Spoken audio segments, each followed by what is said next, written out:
La route est longue pour revenir sur Terre. Je me demande si mon stock de café americano et de caramel macchiato ne sont pas finis. Sinon, je vais devoir aller faire une pause dans cette station spatiale pour aller m'en chercher. Et le remplir aussi. Bon, comme je suis en hyper vitesse, autant aller voir. Ah, vous êtes là? Ah ben bon.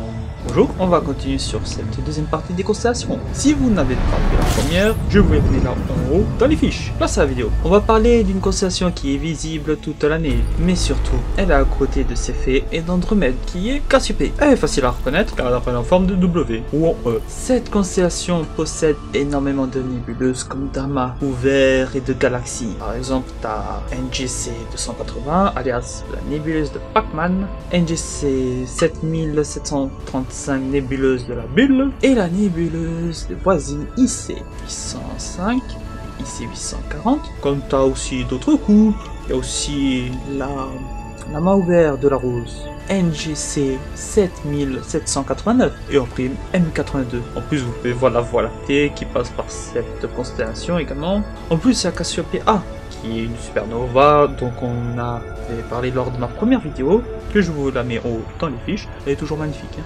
Place maintenant à Hercule. Non, pas lui. Mais non, c'est pas celui-là que je suis en train de parler. Voilà, lui. Oh, c'est très simple. Vous prenez les 4 étoiles qui forment un carré, et vous tirez des traits comme ça. Voilà. Bon, vous avez aussi les taux Herculides, 19 mai au 19 juin, avec un pic le 9 juin. La constellation d'Hercule contient aussi M13, qui est le plus brillant amas globulaire qui se trouve dans l'hémisphère nord. Bon, il y a aussi un amas globulaire. Après, vous avez une nébuleuse planétaire, Abel 39. On va parler du Bouvier. C'est quoi la forme de Bouvier? Très simple, c'est un cerf-volant, comme le montre cette animation. On a une étoile bien brillante qui est Arcturus, qui est la plus brillante de cette constellation, qui est une géante orange, et en prime elle est la 4e étoile la plus brillante du ciel.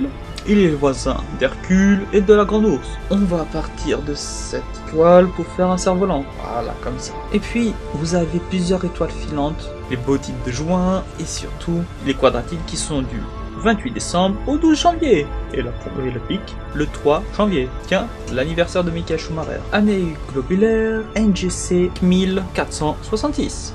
Le dragon, il se trouve entre les deux grands ours, une constellation grande, comme nous montre l'animation, NGC 6543, alias la nébuleuse de l'œil de chat. Je pense que c'est une étoile qui s'est un peu vautrée la gueule. Je crois qu'elle fait un peu trop la fête, et quand elle a explosé, bon ben, elle a fait une Weber. On y trouve également la galaxie spirale, NGC 5866, oui c'est beaucoup de chiffres dans les NGC. Mais on peut également la prendre pour M102. Ça veut dire que c'est le catalogue de Messier, de Charles Messier. J'en avais parlé lors de ma première vidéo sur l'astronomie, réellement qui c'était le bonhomme. Pour faire simple, c'est qui n'est pas devenu, qui n'est pas célèbre pour avoir trouvé une comète. Plus tard. Mais ça, je vous mets une vidéo qui explique très mieux le cas que moi. Après, la constellation du dragon possède surtout les draconides du 6 au 10 octobre, pic le 8 octobre. Ah là là, on va parler maintenant d'une belle constellation. Andromède. C'est une des constellations les plus simples à la voir. Elle est la voisine de Cassiopée. Elle a une étoile proche, voire même dans la constellation de Pégase. Alors, si vous voulez voir où ça se trouve Andromède, prenez les carrés de Pégase, qu'on avait vu en plus dans la dernière vidéo. Si je ne me trompe pas, c'était pour le poisson en plus. Alors, vous remontez comme ça. Dans cette constellation, vous avez en plus la célèbre voisine de notre Voie lactée, la galaxie d'Andromède, et également M32, qu'on avait parlé dans mon top 10. NGC 7640, galaxie spirale, barrée, la nébuleuse planétaire NGC 7662, appelée la boule de neige. Elle est quand même belle. Pour revenir à M31, elle est presque aussi grosse que la Lune, mais elle est moins lumineuse, donc ça ne nous aide pas à la prendre en photo et à la voir. Mais il est possible de la voir si vous êtes loin des villes et qu'on sait comment la trouver, et aussi que vous êtes loin de la pollution lumineuse. Dans cette photo, j'ai pu prendre en photo Andromède. Bon, c'est pas tellement le top, mais on la voit. Et il y a une pluie d'étoiles filantes, les Andromédies, du 25 septembre au 6 décembre. Pic d'activité le 9 novembre. Bon, on a fini cette deuxième partie, qui est un petit peu plus courte que la première, voire très courte.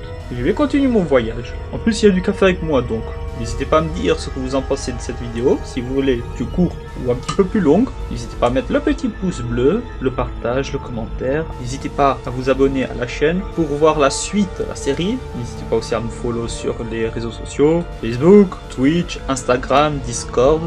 Et j'ai surtout une petite annonce à faire. Ce jeudi, oui, ce jeudi-là, je ferai un live Twitch tranquille. Ce sera plutôt un live de photos que je vais m'occuper de traiter mes photos et tout ça si vous voulez venir les voir et tout ça. Donc, ma chaîne qui est en bas de l'écran s'appelle Iceman de Genève 32. Donc, n'hésitez pas à faire un petit coucou, à voir comment ça se passe. Bon ben, comme on dit, j'ai encore de la route à faire et j'ai mon café qui va se refroidir. Voilà. Sur ce, à la prochaine.